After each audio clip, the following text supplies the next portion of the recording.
नमस्कार, मैं नियाज खान और आप देख रहे हैं एनएमएफ न्यूज। यूपी चुनाव से पहले बड़े ही दांव पेच खेले जा रहे हैं। सियासी मैदान के जितने भी माहिर हैं सभी अपने जोड़ घटाव में लगे हुए हैं। बयानों से अपने मुखालिफ को कहीं पछाड़े जाने की कोशिश की जा रही है तो कहीं कुछ और हथकंडा अपनाया जा रहा है। कहीं विकास के नाम पर वोट मांगे जा रहे हैं तो कहीं राष्ट्रवाद और धर्म को चुनावी मुद्दा बनाया जा रहा है। भाषा की मर्यादा को भी ताक पर रख दिया गया है और सड़क छाप भाषा का भी इस्तेमाल हो रहा है। इसी कड़ी में अभी हाल ही में ओवैसी की गाड़ी पर हमला भी किया गया है और इस मामले में 2 आरोपियों को गिरफ्तार भी किया गया है। लेकिन गिरफ्तारी के बाद जैसे जैसे पुलिस की तफ्तीश आगे बढ़ रही है वैसे वैसे ये पूरा मामला और भी पेचीदा होता जा रहा है। मौके वारदात के सीसीटीवी फुटेज कुछ और बयां करते हैं। ओवैसी अपने बयान और ट्वीट से कुछ और दास्तां बता रहे हैं। वहीं 12 घंटे बाद पिलखुआ थाने में दर्ज दूसरी एफआईआर दोनों से अलग ही मंजर बयां कर रही है। तीनों की कड़ियां जोड़ी जाएं तो एक भी कड़ी किसी से जुड़ती हुई नजर नहीं आ रही है। सभी की बातों में जबरदस्त विरोधाभास दिख रहा है। आपको बता दें कि ओवैसी की ट्वीट में एक पिस्टल मौके पर गिरी दिखाई गई थी, जबकि पुलिस ने रिकॉर्ड में लिखा कि दोनों हमलावरों से पिस्टल बरामद की गई है। ऐसे में जब मामला कोर्ट में आएगा तो इस विरोधाभास का फायदा सीधे हमलावरों को मिल सकता है। लेकिन फिलहाल इसका फायदा सियासी दल उठाने की कोशिश कर रहे हैं। क्या कहती हैं सीसीटीवी की तस्वीरें? चलिए आपको बताते हैं कि इस पूरे मामले में सीसीटीवी फुटेज में क्या कुछ तस्वीरें हैं। पहली गोली शुभम ने चलाई, बाद में सचिन ने दूसरी गोली गाड़ी पर चलाई। घटना के 2 फुटेज सामने आए हैं। दोनों के मुताबिक हमलावर बुथ के आगे थे और ओवैसी की गाड़ी पीछे। सबसे पहले रेड हुडी में शुभम गोली चलाता दिखता है, जिसके बाद में सफेद रंग की गाड़ी टक्कर मारती दिखती है। यह गाड़ी ओवैसी की नहीं है। उसके बाद सफेद हुडी में सचिन गोलियां चलाता है, वह भी किसी दूसरी गाड़ी पर। यह ओवैसी की गाड़ी हो सकती है। उसके बाद दोनों भाग जाते हैं। इस पूरे मामले पर ओवैसी क्या कहते हैं? बैरियर से पहले गोलियां चली, धमाके हुए तो पूछा क्या हुआ, तो यामीन ने कहा भाई हमला हुआ है। देखा रेड हुडी वाला गोली चला रहा था। यामीन ने आगे की गाड़ी को टक्कर मारी और हमारी गाड़ी आगे भगाई। सफेद हुडी वाले ने हमारे पीछे आ रही फॉर्च्यूनर पर गोलियां चलाईं। ओवैसी ने 9 बजे हमले का ट्वीट किया। 9:49 पर दूसरे ट्वीट में टोल बूथ के मौके पर गिरी हुई पिस्टल बताई, जिस पर कलावा नहीं था। पुलिस की दूसरी एफआईआर में क्या कुछ दर्ज है, चलिए अब आपको बताते हैं कि पुलिस ने इस पूरे मामले में दूसरी एफआईआर में क्या कुछ लिखा है। यामीन ने 3 फरवरी की रात 9:35 पर हमले की एफआईआर दर्ज कराई।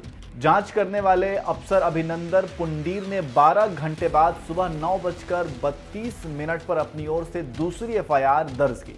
इसके मुताबिक रात 11 बजे सचिन को पकड़ा गया, तब उसके कब्जे से कलावा बंधी पिस्टल जब्त की।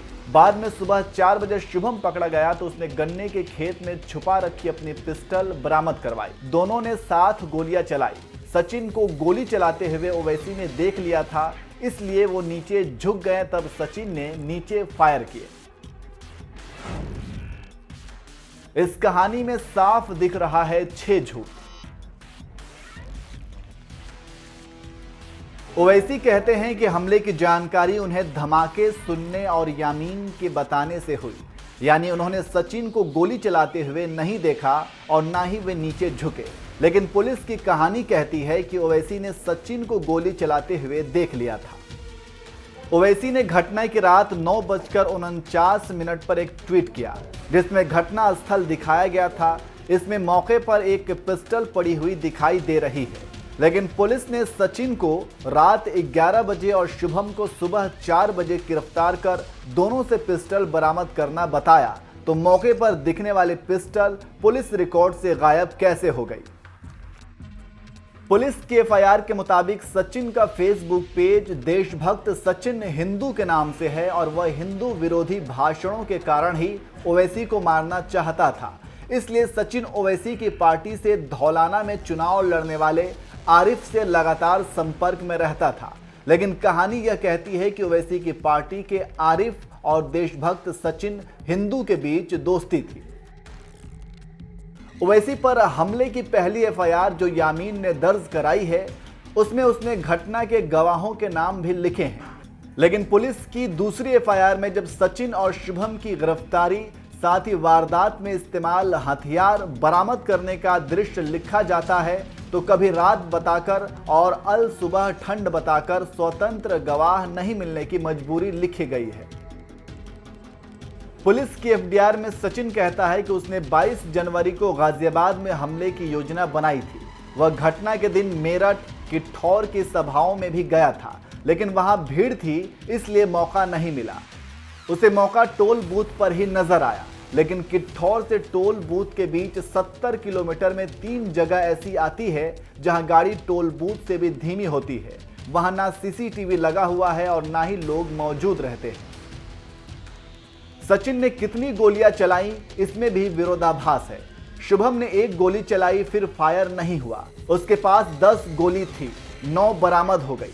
सचिन के पास 12 गोली थी, बरामद 7 हुई, यानी उसने 5 गोली खर्च की। ओवैसी की गाड़ी पर तो 2 गोलियां लगी, बाकी 3 कहां लगी?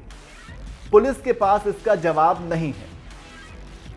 तो इस तरह से आप समझ सकते हैं कि ओवैसी के ऊपर हमले की कहानी बहुत पेचीदा है और असलियत क्या है, ये तो जांच के बाद ही पता चल पाएगा।